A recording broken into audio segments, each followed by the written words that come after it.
আসসালামু আলাইকুম বন্ধুরা, আশা করি সবাই ভালো আছেন।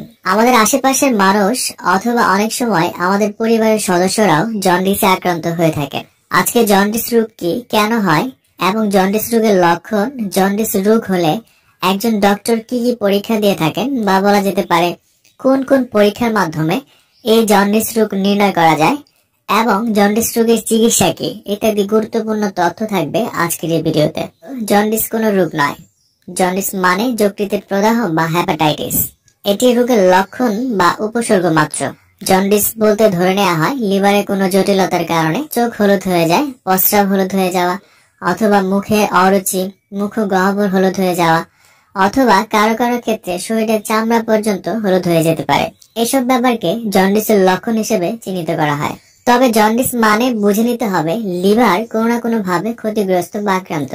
আসুন বন্ধুরা, এবার জানা যাক জন্ডিস কোন কোন কারণে হতে পারে। জন্ডিসের কারণগুলোকে প্রধানত দুই ভাগে ভাগ করা যায়। একটা ভাইরাসজনিত কারণ আর একটা ভাইরাসের বাহিরে। ভাইরাসজনিত কারণগুলোকে বৈজ্ঞানিকভাবে ABCDE নামকরণ করা হয়েছে। আর ভাইরাসের বাহিরের কারণগুলো হতে পারে ওষুধের পার্শ্ব প্রতিক্রিয়া অথবা কোনো কোনো ক্ষেত্রে পিত্ত নালীতে পাথরজনিত কারণে হতে পারে। অনেক সময় টিউমার বা ক্যান্সারের কারণেও জন্ডিসের লক্ষণ প্রকাশ পেতে পারে।